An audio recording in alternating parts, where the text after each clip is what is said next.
Have you ever wondered what lengths someone might go to secure a fortune? What dark desires lurk behind the polite smiles of those in high society? The year is 1893, and what I'm about to tell you happened in the rolling countryside of Illinois, where two sisters orchestrated a plan so twisted, so methodical, that it would remain buried in courthouse archives for over a century. Before I continue with this disturbing tale, I'd like to ask where you're watching from. Drop your location in the comments below. And if you appreciate uncovering these forgotten horrors from America's past, please subscribe to help us continue bringing these hidden stories to light. Your support allows us to research and share these obscure cases that history tried to forget.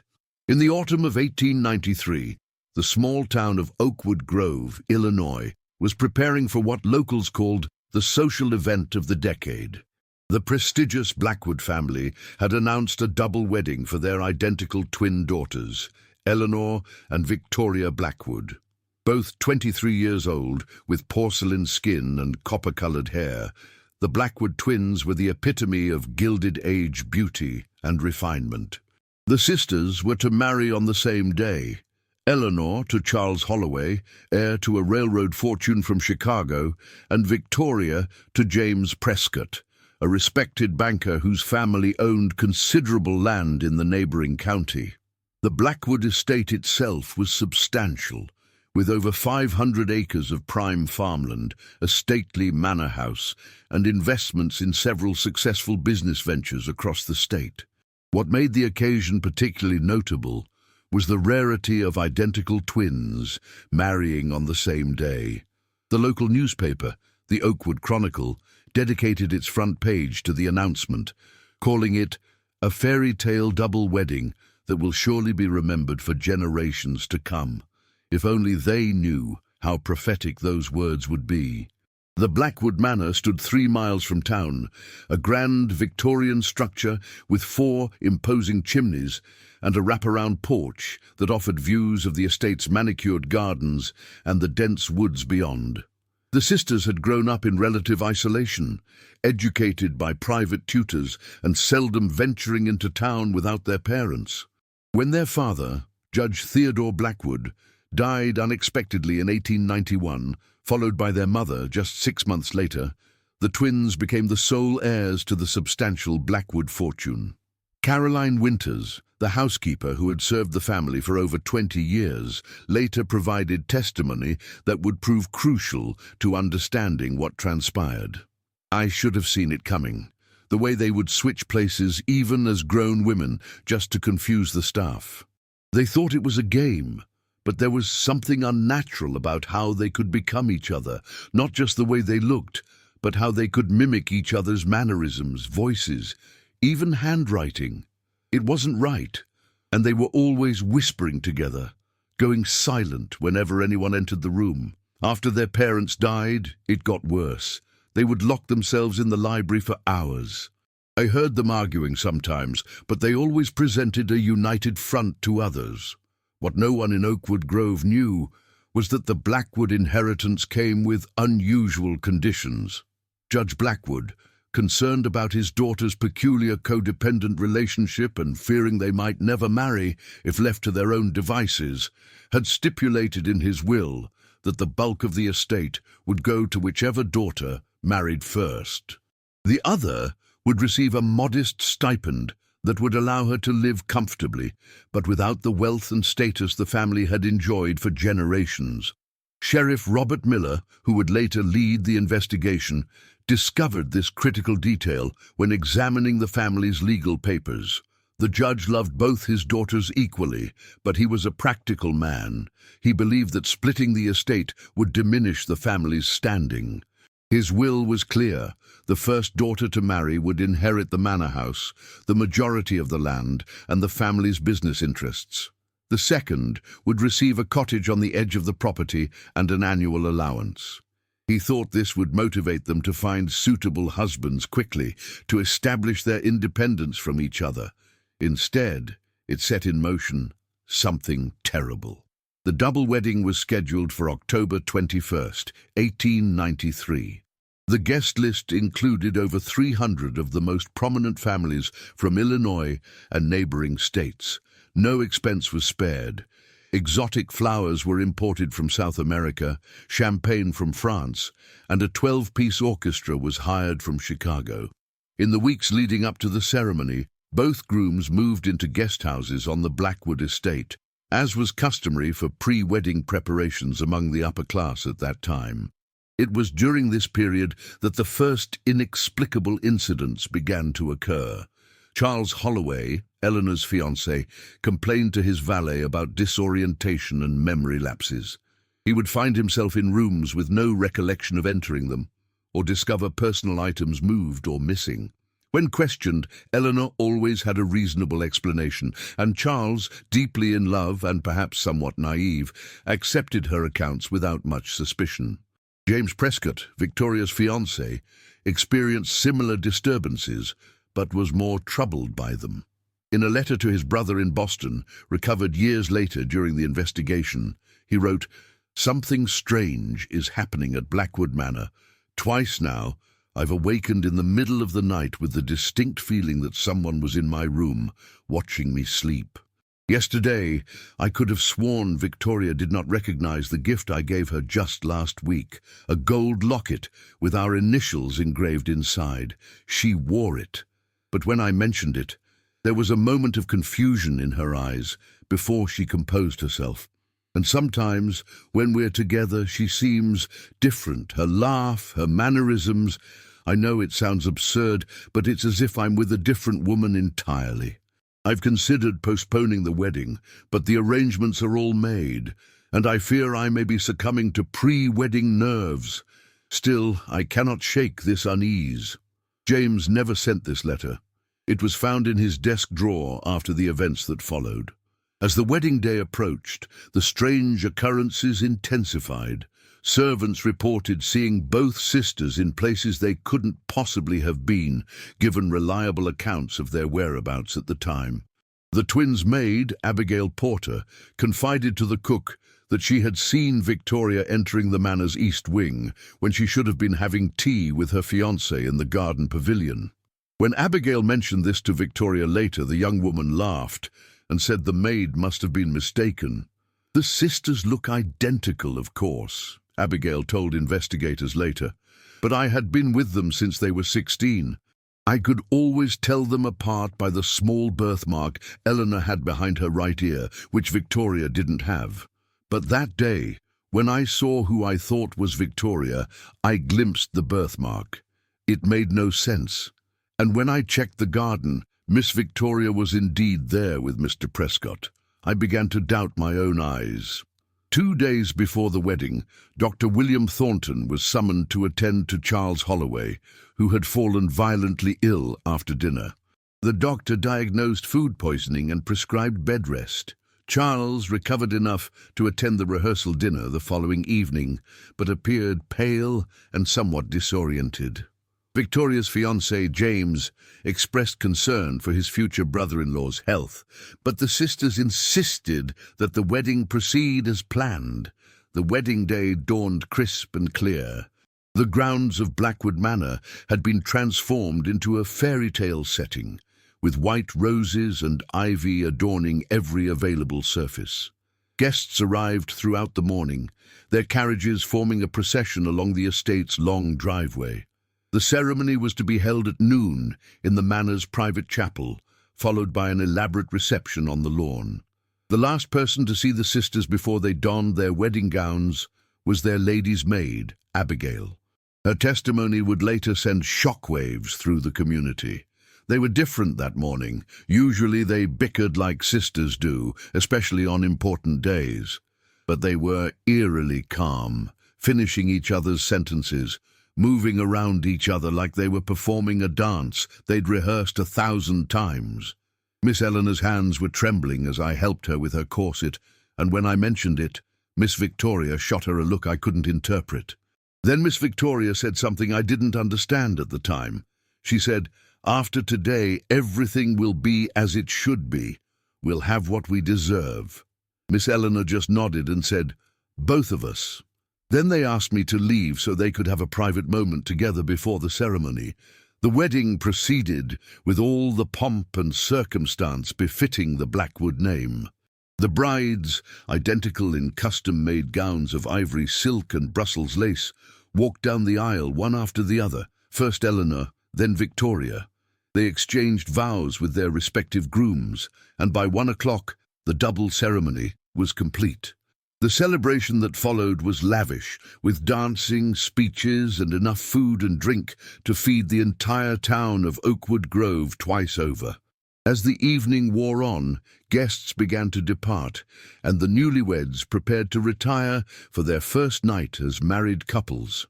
Eleanor and Charles were to spend their wedding night in the Manor's master suite, while Victoria and James would stay in the East Wing before departing for their honeymoon the following day. What happened next has been pieced together from servant testimonies, physical evidence, and the subsequent investigation. At approximately 11:30 that night, a scream echoed through the manor house. Margaret Wilson, one of the kitchen maids who was cleaning up after the festivities, was the first to respond. She found Victoria Prescott, née Blackwood, in the hallway outside the master suite, her wedding gown stained with blood. She was shaking, her eyes wide like she'd seen the devil himself, Margaret recounted. She kept saying, he knew, over and over. When I asked what happened, she grabbed my arm so tight it left bruises and said, "Get the sheriff, but don't tell my sister. Don't tell Eleanor." Sheriff Miller arrived at Blackwood Manor just after midnight to find Charles Holloway dead in the master bedroom, a letter opener driven into his chest. Victoria was found sitting in the parlour, still in her bloodied wedding dress, staring vacantly at the wall. Of Eleanor and James, there was no sign. When questioned, Victoria claimed that she had gone to speak with her sister about an urgent matter, only to find Charles alone in the bedroom. According to her statement, he had attacked her, accusing her of trying to trick him, and in the struggle that followed, she had stabbed him in self-defense. But the sheriff was immediately suspicious. Why would Charles attack his sister-in-law? And where were Eleanor and James?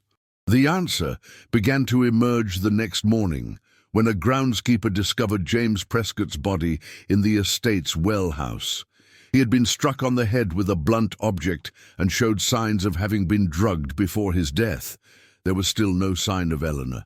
As Sheriff Miller expanded his investigation, he ordered a thorough search of the estate and questioned all staff who had been present in the days leading up to the wedding. It was Abigail Porter who provided the crucial insight that would eventually unravel the mystery. I realized something was wrong when I was packing Miss Victoria's belongings for her honeymoon. The birthmark behind her right ear, it wasn't there. And then it hit me. The woman who called herself Victoria after the wedding wasn't Victoria at all. It was Eleanor. Further evidence supported this shocking conclusion. Dr. Thornton, upon examining Charles Holloway's body more carefully, found traces of a powerful sedative in his system. The same substance was found in a tea service that had been delivered to James Prescott's room on the wedding night. Most damning of all was a journal discovered hidden in a secret compartment of Eleanor's writing desk, detailing the twins' elaborate plan. The journal, written in Eleanor's hand, but containing entries clearly meant to be from both sisters, laid bare their scheme. Victoria thinks she's the clever one, but it was my idea from the start. Father's will is unconscionably unfair to make us compete for our birthright. We agreed immediately that we would marry on the same day to ensure equal inheritance, but when we consulted Mr. Harrington, father's lawyer, he informed us that the will specifies the marriage must be legally consummated for the inheritance to transfer. The first to provide proof of consummation would receive the estate. Victoria suggested we simply accept our fates.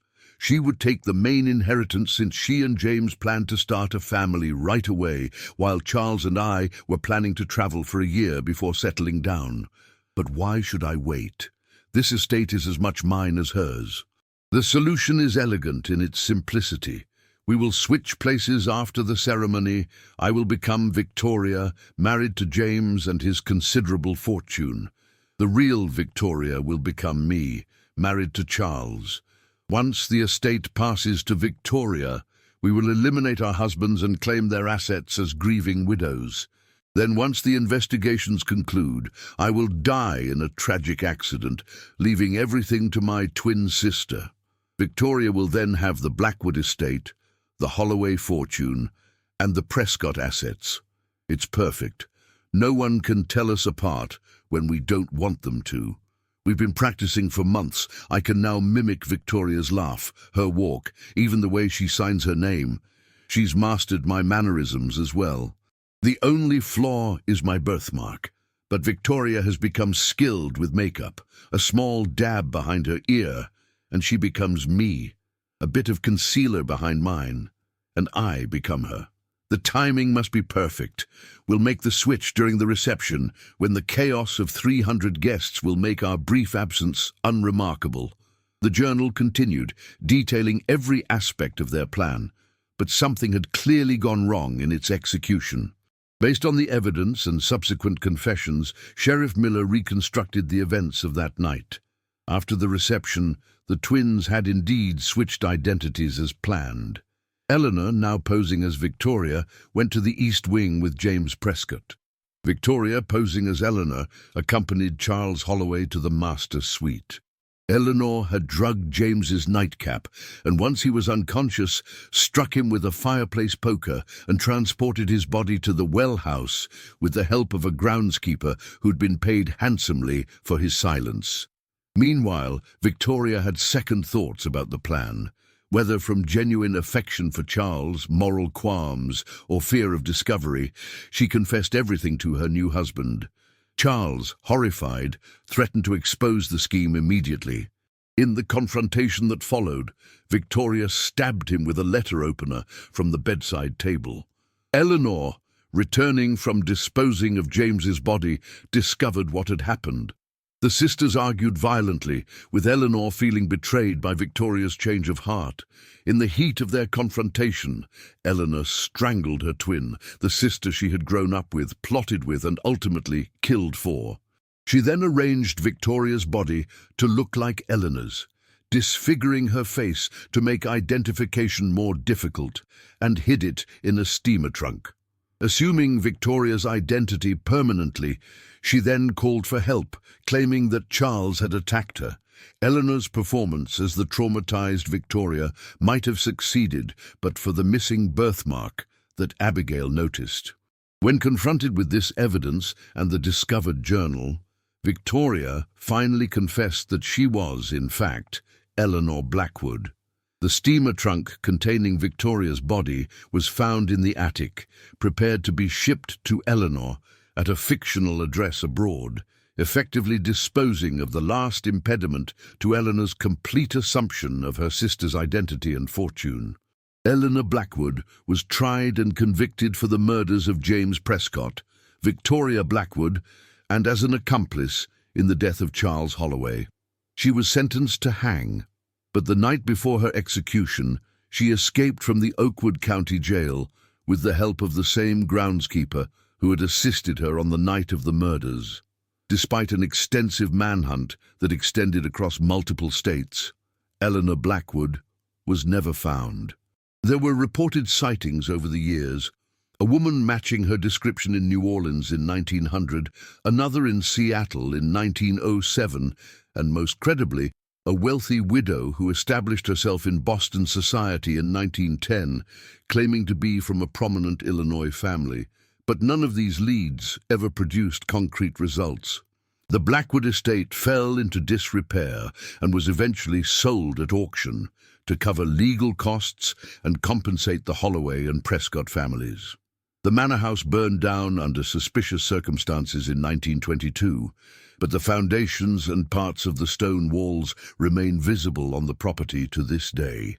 The most disturbing epilogue to this story came in 1967, when renovations to an old Boston brownstone revealed a hidden room containing personal effects that could be traced back to the Blackwood twins, including jewelry identified as belonging to both Victoria and Eleanor.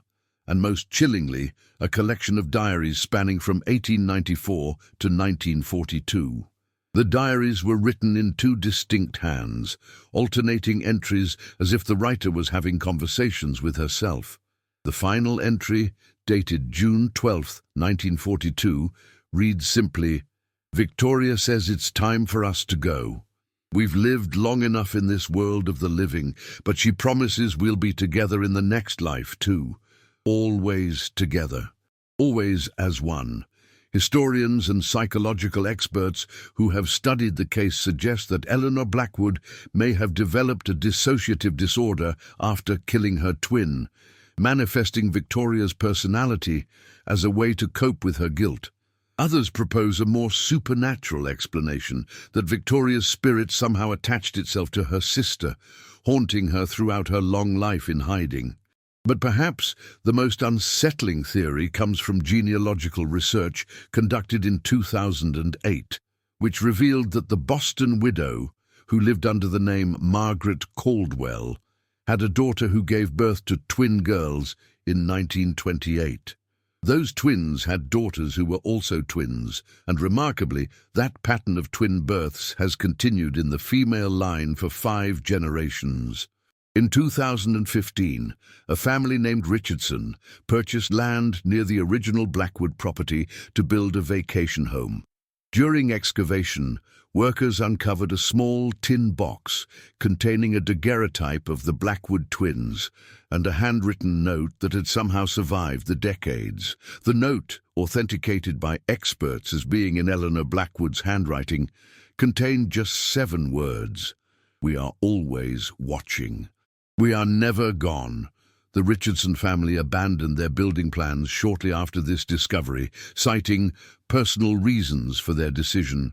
The property remains undeveloped to this day. Some locals in modern-day Oakwood Grove claim that on October 21st, the anniversary of the infamous double wedding, 2 figures in white can be seen walking the perimeter of where Blackwood Manor once stood. They appear to be in animated conversation. 2 identical women with copper-colored hair, sometimes laughing, sometimes arguing, forever bound by blood, deception, and the terrible secret they share. In a final, disturbing twist, county records show that in the past 50 years, the rate of violent crimes committed by siblings against each other in Oakwood County is 3 times the national average, with an unusually high percentage involving twins. Is it possible that the evil that took root in Blackwood Manor that October night in 1893 never truly died? That it continues to influence the land and those who live there?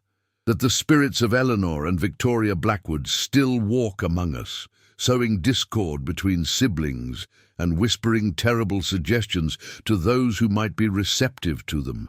We may never know the full truth of the Blackwood twins and their horrific scheme.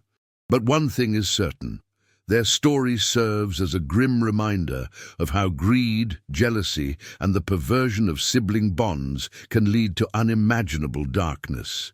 The next time you look at identical twins finishing each other's sentences or sharing secret glances, perhaps you'll wonder, what are they really thinking? What are they planning? And how far would they go to get what they believe they deserve? In times of darkness, and when facing the unknown horrors of this world, many find comfort in faith. Remember that the light of God and the teachings of Jesus Christ offer protection against the shadows that lurk in human hearts.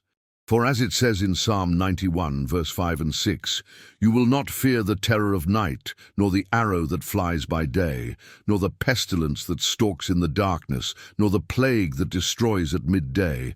Stay vigilant, stay faithful, and remember, some family secrets are better left buried. Have you ever considered that the most dangerous predators might be hiding in plain sight? That the person who shares your blood, your face, your very identity might harbor desires so dark that they defy comprehension? The Blackwood twins' story isn't just a historical curiosity. It's a warning about the shadowy depths of human nature that still echoes through time.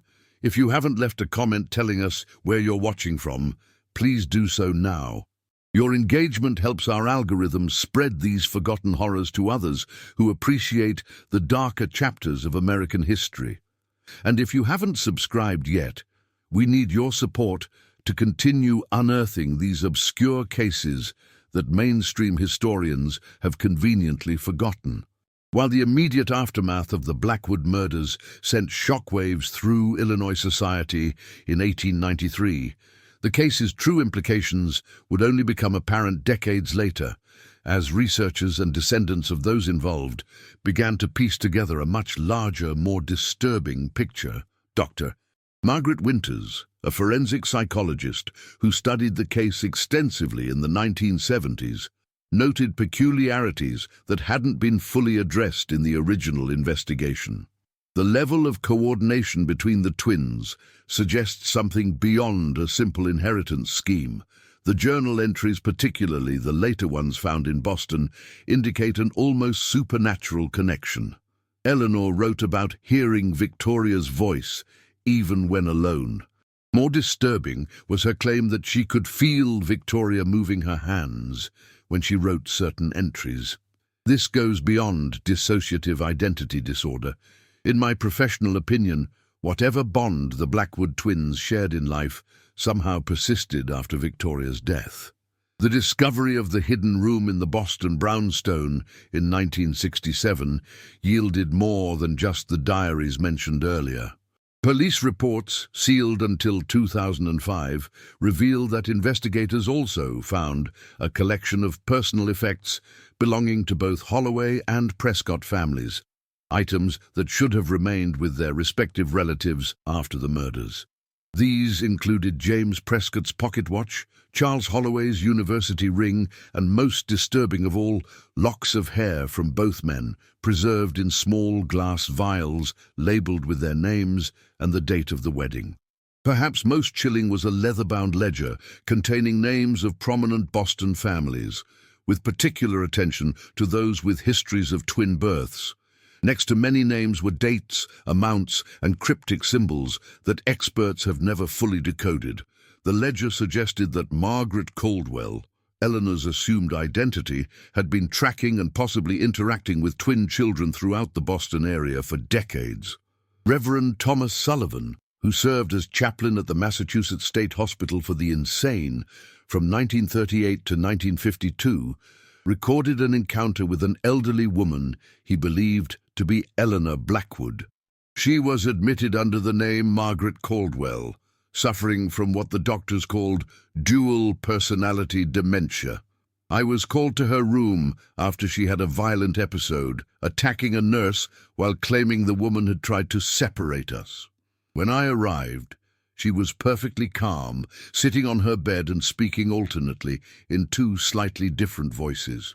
She looked up at me and said, "Father, you must understand. We made a pact before we were even born.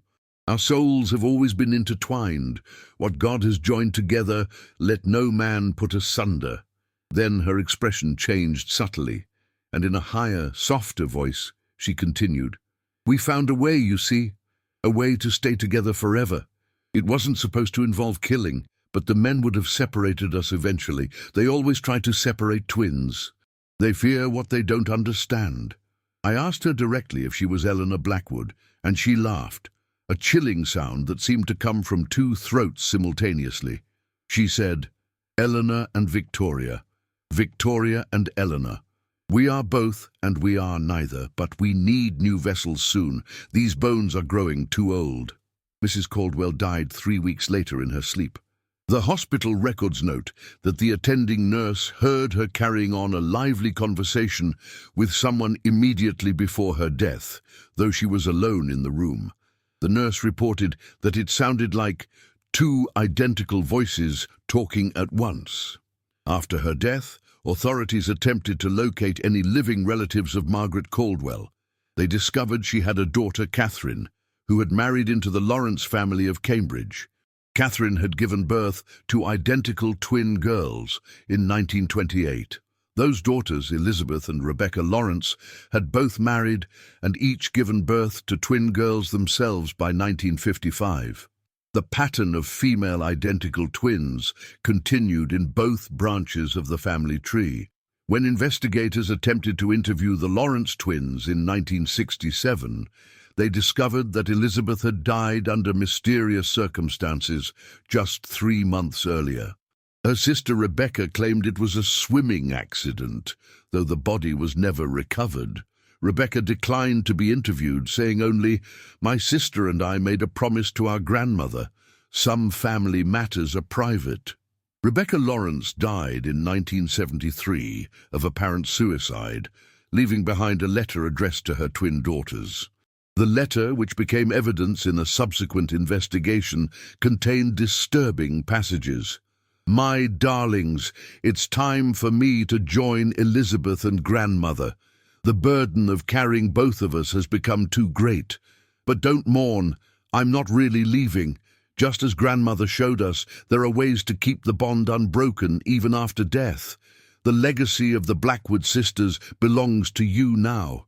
The book in the cedar chest contains everything you need to know.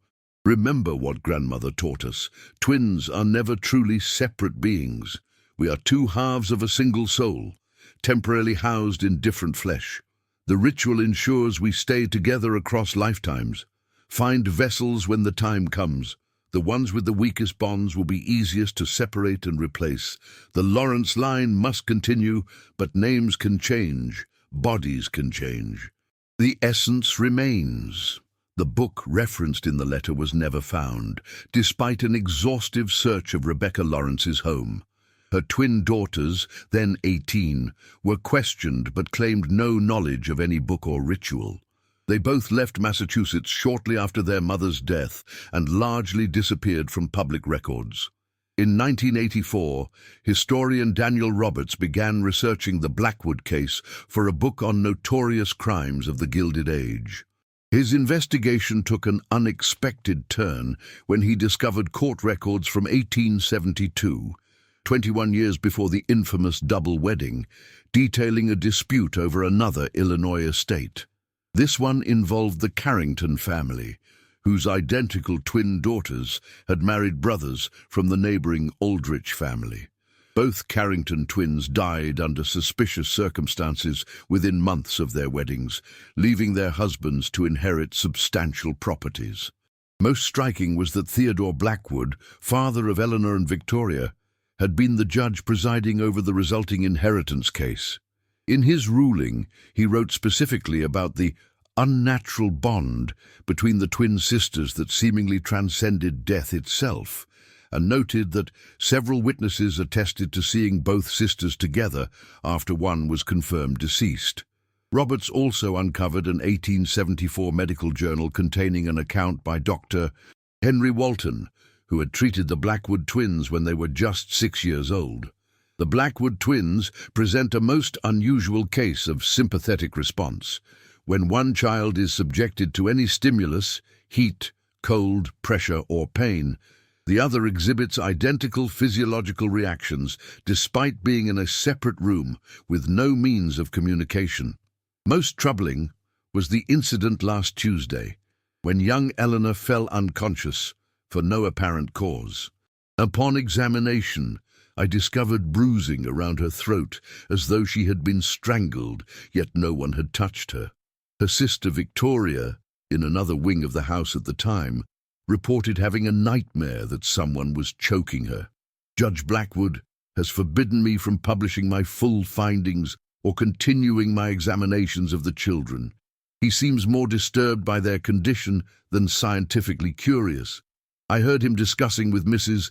Blackwood the possibility of separating the girls by sending one to relatives in Europe. Mrs. Blackwood was vehemently opposed, claiming that they might not survive apart. The implications of these discoveries suggested that whatever happened with the Blackwood twins in 1893 might have had roots going back to their childhood and possibly connected to earlier incidents Judge Blackwood had encountered professionally. It raised the disturbing possibility that Theodore Blackwood's unusual will stipulation, forcing his daughters to compete for inheritance, may have been a deliberate attempt to break a bond he found unnatural or frightening. Roberts never completed his book. According to his wife, he became increasingly paranoid after receiving an anonymous package containing two identical porcelain dolls with copper-colored hair and a note that read simply, "Stop looking." Roberts reported seeing identical twin women following him on several occasions, though friends suggested this was his imagination. He died of an apparent heart attack in 1986, though his wife maintained until her own death that she had heard two female voices whispering in their bedroom the night he died. The Blackwood case might have faded into obscurity if not for a series of events beginning in 2007 when construction workers renovating an old church in Oakwood Grove discovered a hidden chamber beneath the altar. Inside was a collection of documents dating back to the 1860s, including personal papers belonging to Reverend Isaiah Thorne, who had served as the town's minister from 1862 to 1894. Among these papers was a journal in which Thorne documented his growing concern about the Blackwood family, and particularly the twin girls. An entry from 1882, when the twins would have been 12 years old, reads, "I have consulted with colleagues in theology and medicine, but none can explain what I witnessed today. The Blackwood girls were present at Sunday service, sitting perfectly synchronized as they always do, a curious habit that many find charming, but has always unsettled me. During communion, Eleanor took ill suddenly, clutching her stomach and falling to her knees. As Mrs. Blackwood attended to her, I distinctly observed Victoria, who was standing several feet away, mouthing words that came from Eleanor's lips. Most disturbing of all, when blood began to trickle from Eleanor's nose, identical blood appeared on Victoria, though she showed no sign of distress. After service, I spoke privately with Judge Blackwood about this incident. He seemed unsurprised, but warned me not to discuss it with anyone. They've been this way since the womb, he said. The doctor who delivered them told me they were born holding each other so tightly that their skin had grown together in places. It took surgical separation. When I suggested this unusual bond might have spiritual implications, the judge became agitated. We've consulted specialists as far away as Vienna, he said. One called it a case of shared consciousness. Another suggested they might be a single soul inhabiting two bodies. Whatever the explanation, Reverend, I beg you to keep this between us. The girls have suffered enough scrutiny. I asked if he had considered the possibility of demonic influence, and his reaction was most telling. Rather than dismiss the notion, he asked quietly, if that were the case, what would you recommend? I promised to research the matter further. Later entries indicate that Reverend Thorne did indeed conduct extensive research into historical cases of twins with unusual bonds, corresponding with clergy and physicians across America and Europe. His findings led him to increasingly dark conclusions. An 1889 entry states, I have compiled sufficient evidence to suggest that the Blackwood twins represent a case of what the ancients called anima bifida, a split soul. Such cases appear throughout history, always with identical twins, predominantly female, who display abilities that defy natural explanation. The most troubling accounts suggest that when one twin dies, her essence can be fully absorbed by the surviving sister, creating a dual consciousness in a single body. More concerning are the manuscripts I've obtained from a Hungarian monastery, which detail a pagan ritual allegedly practiced by certain Carpathian families with histories of twin births. The ritual, performed when twins reach maturity, supposedly allows them to maintain their connection across death and even to transfer their combined consciousness to a new pair of twins, effectively achieving a form of immortality. I fear the Blackwood girls may have discovered something similar, either through research or instinct. Their education has been extensive and unusual, with particular focus on ancient languages and occult philosophy. Subjects Judge Blackwood claimed were merely to cultivate refined minds. but which I now view with grave suspicion. I have decided to confront the judge with my concerns after Easter services. May God grant me wisdom and protection. No record exists of whether this confrontation ever took place. The next entry in Thorne's journal, dated April 10th, 1889, simply states, "Judge Blackwood has informed me that Eleanor and Victoria will be continuing their education in Boston for the foreseeable future. He has requested that I not correspond with them, as it would distract from their studies. I sense there is more to this sudden decision than he admits." The girls apparently returned to Oakwood Grove sometime after their father's death in 1891. By then, Reverend Thorne seems to have abandoned his investigation, as no further mention of the Blackwood twins appears in his journals until after the murders in 1893. His final entry on the subject, dated November 5th, 1893, is brief but chilling. "Eleanor Blackwood has escaped custody. Sheriff Miller believes she had outside assistance, but I know better. No physical restraints could hold what she has become. God have mercy on us all." The discovery of Thorne's journals in 2007 sparked renewed interest in the Blackwood case. Historians, parapsychologists, and descendants of Oakwood Grove residents began piecing together a broader picture that extended well beyond the events of 1893. Dr. Rachel Morgan, a geneticist specializing in twin studies at Northwestern University, became interested in the case after learning that her great-grandmother had been a servant at Blackwood Manor. In 2010, she published a paper documenting an unusual genetic pattern in families connected to the Blackwoods. "What we found was statistically impossible," Dr. Morgan explained in a subsequent interview. "In the general population, identical twins occur in roughly 3 out of every 1,000 births, but in families with historical connections to the Blackwoods, either through blood relation or close association, the rate of identical twin births is nearly 100 times higher. More specifically, female identical twins appear in these family lines with remarkable regularity, often every generation. Even more unusual is that these twins frequently report experiences consistent with what we now call twin telepathy, a phenomenon that many scientists dismiss, but which occurs with undeniable frequency in these specific family lines. We've documented cases of twins separated by thousands of miles who experience identical physical symptoms simultaneously, who dream the same dreams, and who report being able to sense when their twin is in danger. Morgan's research led her to track down several sets of contemporary twins potentially connected to the Blackwood lineage. Many declined to participate in her study, but those who did reported experiencing phenomena similar to what had been documented in the Blackwood sisters, shared physical sensations, simultaneous illnesses, and in some cases, the ability to hear their twins' thoughts. One participant who requested anonymity described a more disturbing experience. "After my sister died in a car accident in 2005, I began having conversations with her in my head. At first, I thought it was just grief, my mind's way of coping with the loss, but she would tell me things I couldn't possibly know.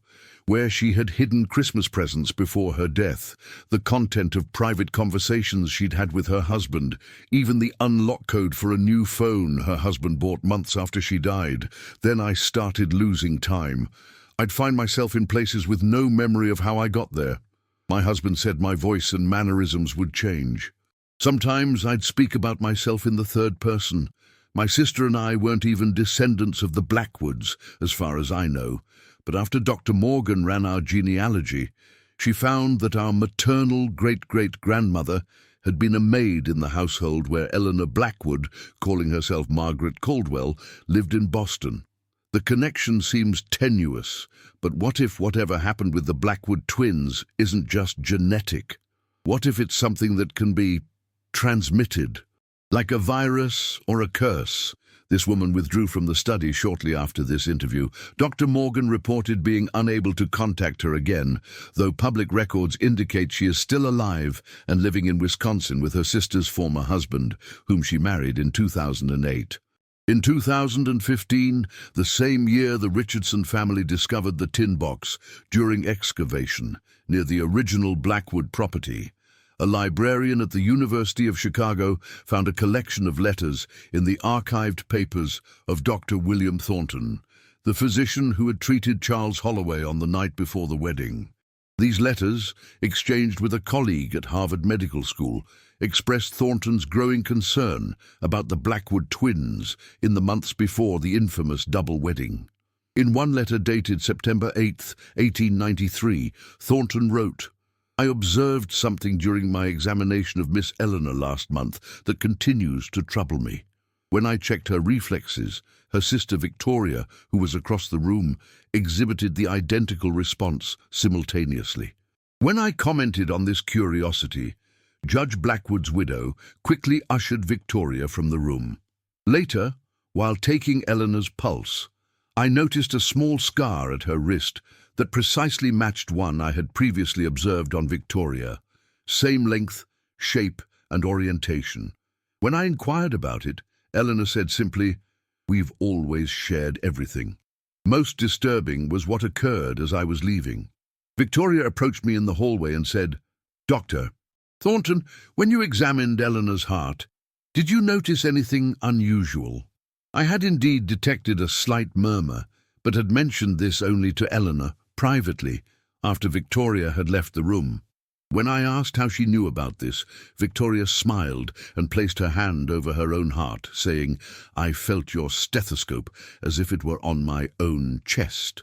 Thornton's final letter in this collection, dated October 14, 1893, just 1 week before the double wedding, revealed his decision to withdraw as the family physician. 'I can no longer in good conscience provide medical services to the Blackwood household. During my last visit to treat Eleanor for a mild fever, I witnessed something that defies all natural law and medical understanding. As Eleanor's temperature rose, I observed Victoria, who was in perfect health and sitting across the room, develop identical symptoms, not gradually as would occur with contagion, but instantaneously, in perfect synchronicity. More alarmingly, when I administered quinine to Eleanor, both sisters responded to the medication simultaneously. When I suggested that Victoria should perhaps rest in another room, both sisters became greatly agitated. Victoria said something that continues to haunt me. 'We cannot be separated, doctor. The last physician who tried to keep us apart learned that lesson at great cost.' Eleanor then added, 'What God has joined together in the womb, man cannot put asunder.' It was the perfect synchronization of their speech, the identical cadence and tone, as if one voice were coming from two mouths, that finally convinced me of what I had long suspected. There is something unnatural about their connection that goes beyond medical explanation. I have recommended to Charles Holloway that he postpone the wedding, but he is blinded by love and dismisses my concerns as superstition. James Prescott seems more receptive to my warnings, but he too is determined to proceed. I fear for both men, though I cannot articulate precisely why. I will not attend the wedding as previously planned. I have arranged to be called away on urgent business. Perhaps this is cowardice, but I cannot bear to witness what I increasingly believe will be not a celebration, but a tragedy." Dr. Thornton's premonition proved tragically accurate. His reluctance to attend the wedding may have saved his life, as it later emerged that both he and Reverend Thorne had been invited to stay at Blackwood Manor on the wedding night, in rooms adjacent to those of the grooms. Thorne had declined due to prior commitments, a coincidence that may have preserved his journals for future discovery. The most recent development in the Blackwood saga occurred in 2021, when historian Laura Simmons published Echoes in the Blood, The Legacy of the Blackwood Twins. Her research, compiled over a decade, traced the phenomenon of identical twins with unusual abilities through multiple generations and family lines connected to the Blackwoods. Most significantly, Simmons documented over 30 cases since 1893 of identical twin sisters, where one twin died under mysterious circumstances, followed by the surviving twin exhibiting personality changes consistent with absorbing aspects of her deceased sister's identity. In 23 of these cases, the surviving twin went on to marry her sister's widower. What emerges is a pattern suggesting some form of consciousness transfer, Simmons wrote. Whether we attribute this to psychological phenomena, genetic anomalies, or something more supernatural, the statistical clustering around families with even distant connections to the Blackwoods cannot be dismissed as coincidence. Simmons also uncovered evidence that Eleanor Blackwood's influence extended beyond her own family line. During her years living as Margaret Caldwell in Boston, she established a charitable foundation for the advancement of twin studies that provided financial support to families with identical twins, particularly girls.